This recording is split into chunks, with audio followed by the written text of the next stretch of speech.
Big Boss Kannada ಸೀಸನ್ನ real entertainer ಮಂಡ್ಯದ ಗಂಡು ನಮ್ಮ ಗಿಲ್ಲಿ ನಟ ಈಗ ಸ್ಯಾಂಡಲ್ವುಡ್ಗೆ ಹೀರೋ ಆಗಿ ಎಂಟ್ರಿ ಕೊಡ್ತಿರೋದು ನಿಮಗೆಲ್ಲ ಗೊತ್ತೇ ಇದೆ. ಅವರ ಹೊಸ ಸಿನಿಮಾ ಪಳಾರ್ಗೆ ಮುಹೂರ್ತ ಕೂಡ ಮುಗಿದಿದೆ. ಆದರೆ ಸದ್ಯಕ್ಕೆ ಗಾಂಧಿನಗರದಲ್ಲಿ ಧೂಳೆಬ್ಬಿಸ್ತಿರೋ ಅತಿ ದೊಡ್ಡ ಪ್ರಶ್ನೆ ಅಂದರೆ ಈ ಸಿನಿಮಾಗೆ ಹೀರೋಯಿನ್ ಯಾರು ಅಂತ. ಹೌದು, ನಿನ್ನೆಯಿಂದ ಸೋಷಿಯಲ್ ಮೀಡಿಯಾದಲ್ಲಿ ಒಂದು ಪೋಸ್ಟರ್ ಸಖತ್ ವೈರಲ್ ಆಗ್ತಿದೆ. ಬಿಗ್ ಬಾಸ್ ಮನೆಯಲ್ಲಿ ಗಿಲ್ಲಿಗೆ ಜೋಡಿಯಾಗಿದ್ದ ಕಾವ್ಯ ಶೈವ ಅವರೇ ಈ ಚಿತ್ರದ ನಾಯಕಿ ಅಂತ ಎಲ್ಲರೂ ಅಂದ್ಕೊಳ್ತಾ ಇದ್ದಾರೆ. ಅದಕ್ಕೆ ತಕ್ಕಂತೆ ಕಾವ್ಯ ಕೂಡ ತಮ್ಮನ್ನೇ ಹೋಲೋ ಹುಡುಗಿಯೊಬ್ಬಳ ಬ್ಯಾಕ್ ಪ್ರೊಫೈಲ್ ಫೋಟೋ ಶೇರ್ ಮಾಡಿ ಸಸ್ಪೆನ್ಸ್ ಕ್ರಿಯೇಟ್ ಮಾಡ್ತಾ ಇದ್ದಾರೆ. ಹಾಗಾದರೆ ಕಾವ್ಯನೇ ಹೀರೋಯಿನ್ ಅನ್ನೋದು ಪಕ್ಕನಾ, ಅಥವಾ ಸಿನಿಮಾ ಟೀಮ್ ನಮಗೆಲ್ಲ ಕಾಗೆ ಹಾರಿಸ್ತಿದ್ಯಾ? ಕಂಪ್ಲೀಟ್ ಮ್ಯಾಟರ್ ಹೇಳ್ತೀನಿ, ವಿಡಿಯೋ ಕೊನೆ ತನಕ ನೋಡಿ. ಅಂದಹಾಗೆ ಈ ಗಿಲ್ಲಿ ನಟ ಅವರ ಲೈಫ್ ಸ್ಟೋರಿನೇ ಒಂದು ಸಿನಿಮಾ ಇದ್ದ ಹಾಗೆ. ಮಂಡ್ಯ ಜಿಲ್ಲೆಯ ಮಳವಳ್ಳಿ ತಾಲೂಕಿನ ದಡದಪುರ ಗ್ರಾಮದ ಸಾಮಾನ್ಯ ರೈತ ಕುಟುಂಬದ ಹುಡುಗ ಈ ನಟರಾಜ್. 10ನೇ ಕ್ಲಾಸ್ ಮುಗಿಸಿ ITI ಮಾಡಿ ಸಿನಿಮಾ ಮಾಡಬೇಕು ಅನ್ನೋ ದೊಡ್ಡ ಕನಸು ಹೊತ್ತು ಬೆಂಗಳೂರಿಗೆ ಬಂದವರು. ಆರಂಭದಲ್ಲಿ ಅಸಿಸ್ಟೆಂಟ್ ಡೈರೆಕ್ಟರ್ ಆಗಿ ಆರ್ಟ್ ಡಿಪಾರ್ಟ್ಮೆಂಟ್ನಲ್ಲಿ ಕೆಲಸ ಮಾಡ್ತಾ ಕಷ್ಟಪಟ್ಟಿದ್ದಾರೆ.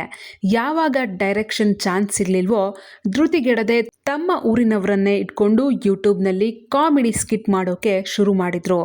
ಅದರಲ್ಲೂ ಇವರ ನಲ್ಲಿ ಮೂಳೆ ಸ್ಕಿಟ್ ಮಿಲಿಯನ್ ಗಟ್ಟಲೆ ವ್ಯೂಸ್ ಪಡ್ಕೊಂಡು ಇವರ ಲಕ್ಕನ್ನೇ ಬದಲಾಯಿಸಿತು. ಅಲ್ಲಿಂದ ಬಿಗ್ ಬಾಸ್ಗೆ ಬಂದು ಇಡೀ ಕರ್ನಾಟಕದ ಮನೆ ಮಾತಾಗಿ ಟ್ರೋಫಿನೂ ಗೆದ್ದಿದ್ದಾಯ್ತು.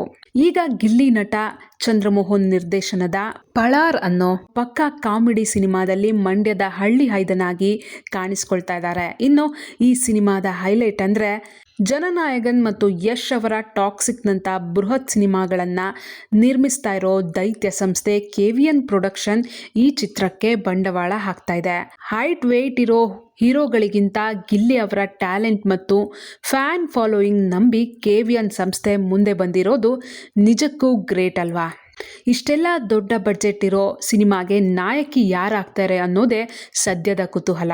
ಬಿಗ್ ಬಾಸ್ ಮನೆಯಲ್ಲಿದ್ದಾಗ ಗಿಲ್ಲಿ ಮತ್ತು ಕಾವ್ಯ ಜೋಡಿಯ ಕೆಮಿಸ್ಟ್ರಿ, ಅವರ ವೇವ್ ಲೆಂತ್ ಜನರಿಗೆ ಸಖತ್ ಇಷ್ಟ ಆಗಿತ್ತು. ಹೊರಗೆ ಬಂದ ಮೇಲೂ ಇವರಿಬ್ಬರ ಮಧ್ಯೆ ಸಮಥಿಂಗ್ ಇದೆ ಅಂತ ಫ್ಯಾನ್ಸ್ ಅಂದ್ಕೊಳ್ತಿದ್ರು. ಇಬ್ಬರು ತಮ್ಮ ರಿಲೇಷನ್ಶಿಪ್ ಬಗ್ಗೆ ಎಲ್ಲೂ ಅಧಿಕೃತವಾಗಿ ಬಾಯಿ ಬಿಟ್ಟಿಲ್ಲ.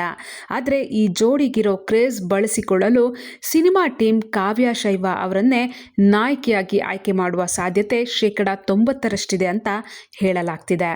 ಕನ್ನಡ ಚಿತ್ರರಂಗದಲ್ಲಿ ಗಿಲ್ಲಿ ಮತ್ತು ಕಾವ್ಯ ಇಬ್ಬರಿಗೂ ಇದುವರೆಗೂ ಒಂದೂ ದೊಡ್ಡ ಬ್ರೇಕ್ ಸಿಕ್ಕಿಲ್ಲ. ಒಂದು ವೇಳೆ ಪಳಾರ್ ಸಿನಿಮಾದಲ್ಲಿ ಈ ಜೋಡಿ ಒಂದಾಗಿ ಕ್ಲಿಕ್ ಆದರೆ ಇಬ್ಬರ ಕೆರಿಯರ್ಗೂ ಇದೊಂದು ಅದ್ಭುತ ಟರ್ನಿಂಗ್ ಪಾಯಿಂಟ್ ಆಗೋದ್ರಲ್ಲಿ ಡೌಟೇ ಇಲ್ಲ. ನಿಮ್ಗೇನನ್ಸುತ್ತೆ? ಗಿಲ್ಲಿ ನಟನಿಗೆ ಕಾವ್ಯ ಶೈವ ಅವರೇ ಜೋಡಿ ಆಗಬೇಕಾ? ನಿಮ್ಮ ಅನಿಸಿಕೆ ಅಭಿಪ್ರಾಯವನ್ನು ಕಮೆಂಟ್ ಮಾಡಿ ತಿಳಿಸಿ. ಹಾಗೆ ವಿಡಿಯೋ ಇಷ್ಟ ಆಗಿದ್ರೆ ಲೈಕ್ ಮಾಡಿ, ಶೇರ್ ಮಾಡಿ ಮತ್ತು ನಮ್ಮ ಚಾನಲನ್ನು ಸಬ್ಸ್ಕ್ರೈಬ್ ಆಗೋದನ್ನು ಮರಿಬೇಡಿ. ಧನ್ಯವಾದಗಳು.